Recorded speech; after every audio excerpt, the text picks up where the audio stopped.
उस रैली को लेकर पूरी बातचीत थी, आप लोग कैसे करेंगे?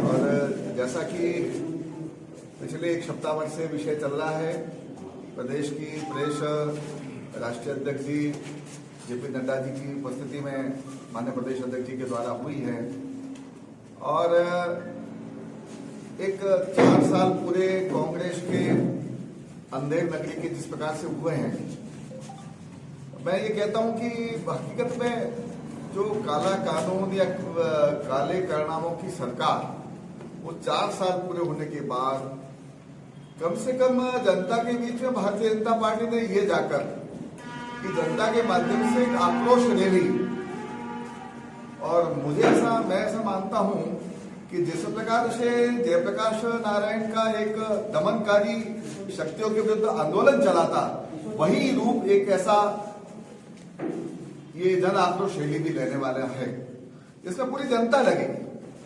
और जैसा भारतीय जनता पार्टी ने, प्रदेश नेतृत्व ने और राष्ट्रीय नेतृत्व ने तय किया है, 200 विधानसभाओं में हमारे रथ जाएंगे और हर विधानसभा के लेवल पर चौपालें, SC/ST की चौपालें, महिलाओं की चौपालें, और जाकर जनता को ये बिल्कुल झकझोरना पड़ेगा कि भाई अब उठना पड़ेगा, इस काली करतूतों के विरुद्ध में हमको जागना पड़ेगा। और रथ के साथ में भारतीय जनता पार्टी के कार्यकर्ता तो चलेंगे, चौपाल के माध्यम से हम हर विधानसभा लेवल पर कम से कम 20,000 लोगों तक चौपाल के माध्यम से मिलने वाले हैं। और ये आंकड़ा पूरे प्रदेश का लगभग 2 से 2.5 करोड़ का जाता है। और विभिन्न भाषणों के माध्यम से, नुक्कड़ सभाओं के माध्यम से पूरे प्रदेश में लगभग 8 करोड़ लोगों को भारतीय जनता पार्टी इस कांग्रेस के काले कारनामों को नंगा करने वाली है, यह हमने तय किया है। जिस प्रकार से हर पंचायत के लेवल पर चौपालें, जनता से बातचीत होगी, और उसके साथ साथ सबसे बड़ी बात है कि जो मुद्दे, जिन मुद्दों के ऊपर वास्तव में शरीर झकझोरता है, आज कानून व्यवस्था ले लीजिए, गधेलाल की हत्या, पत्रकार बंधुओं, मैं ये मानता हूं कि आप लोगों का भी रातलाल की मर्म हत्या की, और हत्या के बाद वो चले गए स्वदेश में। किस प्रकार से सांप्रदायिकता, ये उनको मिल बैठकर, मतलब एक पक्ष के लिए कुछ भी करना, जुलूस निकालना है, एक पक्ष के लिए, राष्ट्रवादी ताकतों के लिए, राष्ट्रवादी लोगों के लिए तो आप परमिशन लो, और वो बाकी के लिए परमिशन की जरूरत नहीं है। मैं ऐसा मानता हूं, जन आक्रोश रैली के माध्यम से जिन जिन मुद्दों को लेकर हम चलने वाले हैं, और आज बाड़मेर में पूरा देश अगर बाड़मेर की तरफ कभी देखता है, इस विषय को देखता है, क्योंकि एक वो सीमा पाकिस्तान की जो है दीवार बनाकर बाड़मेर जिला खड़ा है। पूरे देश को, पूरे प्रदेश को गर्व होता है बाड़मेर जिले पर, और वहां से आज प्रेस कॉन्फ्रेंस के माध्यम से हम आक्रोश रैली के माध्यम से इस कांग्रेस सरकार को चैलेंज करेंगे कि अब अशोक गहलोत संभल जाओ, और अब आपका दिन पूरे हो गए हैं। मतलब इस आक्रोश रैली में हम एक शिकायत, आक्रोश रैली की यात्रा जो निकलेगी उसमें शिकायत पेटी रखेंगे, और विभिन्न गांवों से जो शिकायतें आएगी उनका कलेक्शन करके पूरी ट्रक भरकर हमारा प्रदेश नेतृत्व अशोक गहलोत के दरवाजे पर जाएंगे कि ये ट्रक भरी हुई शिकायतें हैं, सारी जो लेटर आएंगे पूरे प्रदेश से, अशोक गहलोत या तो इनका निस्तारण करो, नहीं तो गद्दी छोड़ो। हम ये बिगुल बच चुका है और ये जगाने वाले हैं। अब कानून व्यवस्था चौपट है। आज नकल माफिया, बजरी माफिया, शराब माफिया, और इन सारे माफियों के दलाल कोई विधायक के सरकार में, कोई मंत्री के रिश्तेदार बन के बैठे हैं। ये चीज को उजागर करना पड़ेगा। और आज सबसे बड़ी बात है, एक पत्रकार के ऊपर यह बाड़मेर में उसके हाथ पांव तोड़ दिए जाते हैं, और कांग्रेस के यहाँ के विधायक उसकी पंचायती करता है। मतलब कांग्रेस के विधायक, ये क्या है?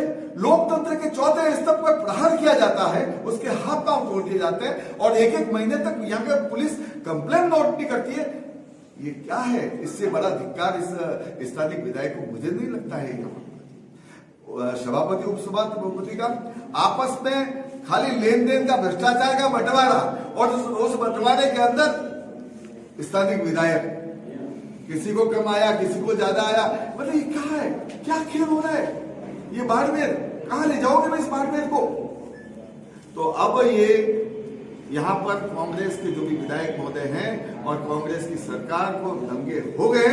और मैं पत्रकार बंधुओं आपसे ये निवेदन करता हूं कि वास्तव में जो जन आक्रोश रैली की यात्रा जो है गांव गांव जाएगी, क्योंकि आप लोगों के माध्यम से ही सोई हुई जनता जो है ना वो जगेगी। उनको वास्तविकता का आकलन दिलाना है कि भाई देखो ये चीज वास्तविकता है। अब सोकर मतलब हमारे देश में पुजारियों को जिंदा जलना पड़ता है।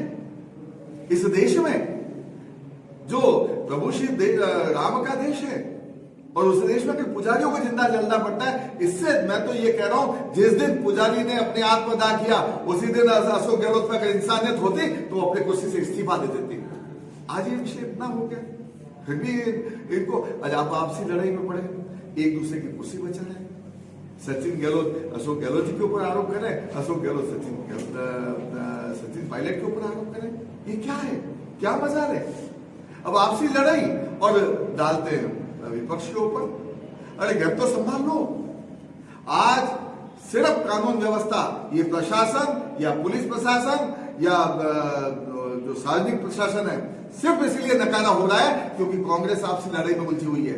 प्रशासन क्या, हम तो मजे करो ना, सरकार आपस में लड़ रही है, सरकार के मिनिस्टर आपस में लड़ रहे हैं, सरकार के एमएलए मुख्यमंत्री और मंत्रियों के खिलाफ अपने स्टेटमेंट दे रहे हैं, तो फिर प्रशासन तो बिल्कुल हो जाएगा स्वतंत्र। अब आज इसीलिए देखो, मैं तो ये बात कर रहा हूँ, उस दिन पूरा बाड़मेर जब बंद हुआ ना, ये पूरे राजस्थान के अंदर आग लग जानी चाहिए थी। जिस दिन उस एक ऐसे स्वतंत्र लोकतंत्र के चौथे स्तंभ के हाथ पांव तोड़ दिए गए और स्थानीय विधायक ने एक पुलिस में कंप्लेन एक महीने तक लिखवाने दी थी। इससे बड़ा और क्या अपराध होता है? ये अपराध सबसे बड़ा है। और आप कानून व्यवस्था के मामले के अंदर देखिए, मुख बधिर के साथ बलात्कार हो गया, किसी स्कूल की मतलब स्कूल गए, अगर बच्चियां स्कूल जाए तो स्कूल में सुरक्षित नहीं है, हॉस्टल में सुरक्षित नहीं है, और विशेषकर हॉस्पिटल में भी सुरक्षित नहीं है, और उससे ज्यादा एम्बुलेंस में सुरक्षित नहीं है। ये क्या है? ये असुरक्षा का माहौल। और सबसे बड़ी चीज है ये धर्म निरपेक्षता के नाम पर जो भौंक रच रही है, एक पक्ष को तो बहला रही है और एक पक्ष को लड़ने के लिए आतुर कर रही है। आज सबसे बड़ी चीज है पुजारी को अपने आप को आत्महत्या करनी पड़ रही है, या पुजारी को कहीं जिंदा जला दिया जाता है। आज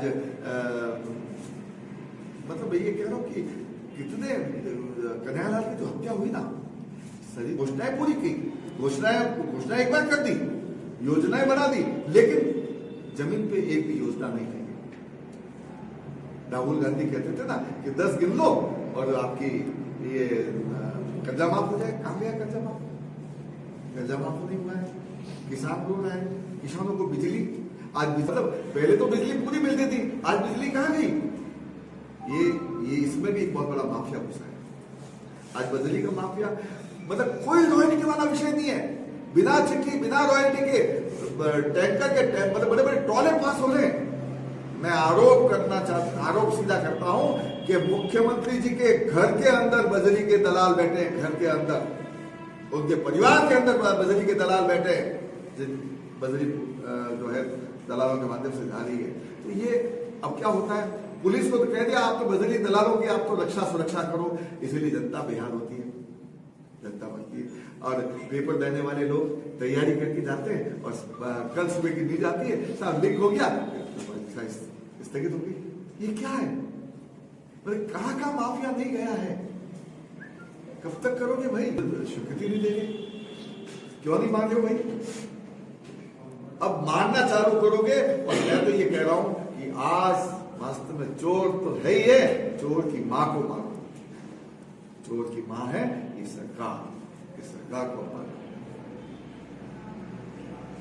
कई सारे गुट जो है प्रदेश नेतृत्व को बने हुए हैं, ऐसे में किस तरीके से आप जनता को जोड़ पाएंगे? जनता भी आपसे ये सवाल करेंगे ना, पहले अपना घर बनाओ फिर हमारे पास में आओ। एक बात मैं आपको कहूँ, जब देखो परिवार होता है, परिवार में ऐसा दिखता है, लेकिन एक आदेश भारतीय जनता पार्टी का हाईकमान से चलता है ना नीचे तक। मुझे रात में 3 बजे मैं गुजरात से आया और मुझे मैसेज मिला कि आपको सुबह बाड़मेर जाना है तुरंत। ये हाईकमान का आदेश है, इसीलिए हमारा कमल जी, हमारा जो है ना कमल जी इसको आदेश किया, नरेंद्र मोदी जी। अब एक बार बताओ, आप लोग शायद पत्रकार हैं, आपको एक बात बताता हूँ मैं, ये 370 है ना, ऐसे नहीं है। 2/3 बहुमत काश्मीर में प्रदेश सरकार का नहीं होगा तब तक 370 को आप नहीं हटा सकते हो। लेकिन एक छोटी सी गली थी, वो गली का ध्यान नरेंद्र मोदी जी को था। वो ये थी कि कश्मीर में अगर 2 बार 6-6 महीने राष्ट्रपति शासन लगता है तो लोकसभा को ये अधिकार प्राप्त होते हैं कि वो 370 हटा नहीं सकते। जनता को मालूम ही नहीं था, रातों रात। ये है एकरूपता पार्टी की। पार्टी ने कहा हमारे नेता पर विश्वास है, हमारा नेता फैसला करेगा और नीचे तक वो खबर चलेगा। कि मैं 1 रुपया, राजीव गांधी कहते थे कि 1 रुपया बेचता नीचे पता, आज ऑनलाइन सारे नरेंद्र मोदी। अगर आपने पूरा मतलब बिना चेहरे के चुनाव लड़ना तय कर लिया है और जो चेहरे का फैसला है हाईकमान पे छोड़ दिया, हमारा चेहरा नरेंद्र मोदी जी है ना, देश के प्रधानमंत्री नरेंद्र मोदी जी है, बस नरेंद्र मोदी जी है। नरेंद्र मोदी का हमारा चेहरा कमल का निशान है, कमल का फूल ही हमारा चेहरा है। हम व्यक्तिगत हमारा चेहरा हम लेकर नहीं जाने वाले, हमारा कमल निशान जाएगा, वही हमारा चेहरा। कमल पे छोड़ एक बार सारे रथों की वहां से रवानगी होगी। 200 विधानसभा क्षेत्र में 200 रथ जाएंगे और 200 रथ के बाद में मतलब उसके बाद में जिला पर आएंगे और 4 दिसंबर से लगाकर 14 दिसंबर के बीच में 10 दिन पूरी विधानसभा में ये रथ घूमेगा और 14 दिसंबर से 20 दिसंबर के बीच में जिले पर एक सारे विधानसभा क्षेत्र में सभी विधानसभाओं में घूमकर एक बहुत बड़ी जन आक्रोश सभा के रूप में समर्थित होगी और वो सभा उसके बाद में यहाँ से भी सारी शिकायत पेटिका जब लेकर और प्रदेश में और प्रदेश नेतृत्व तो वो सारी शिकायत पेटियां भर के ट्रक भर के हम अशोक गहलोत के दरवाजे में लगभग हमारे पास में 2 तारीख तक बाड़मेर विधानसभा की चारों विधानसभा के रथ हमारे पास पहुंच जाएंगे और 3 और 4 को हम यहाँ से विधानसभा के रथ की जो रवानगी करेंगे उस समय भी पत्रकार पूरे यहाँ से पत्रकार भाइयों को सभी को बुलाकर यहाँ से हम रथ को विधानसभा के अंदर भेजेंगे और विधानसभा में 4 तारीख को हम वहाँ से ऐसे स्थान हमारे पास धार्मिक स्थान है जहाँ मठ है, जहाँ मंदिर है या फिर ऐसे कोई शहीद स्मारक है, सभी विधानसभा के ऐसे स्थानों से हम उस विधानसभा के अंदर रथों की जो है शुभारंभ करेंगे और उस शुभारंभ के अंदर कम से कम हमारे जो है 1500-2000 तक का जो है वहाँ आम जनता वहाँ उपस्थित रहेगी और उस में हम जो है रथों का शुभारंभ करेंगे और उसके बाद में लगभग बाड़मेर जिले के अंदर ऐसी 400 जगह जो है नुक्कड़ सभाएं और सभाएं होगी और प्रत्येक पंचायत स्तर पर जो है भारतीय जनता पार्टी का ये जन आक्रोश यात्रा जो है यात्रा का रथ वहाँ पहुँचेगा। उसके साथ में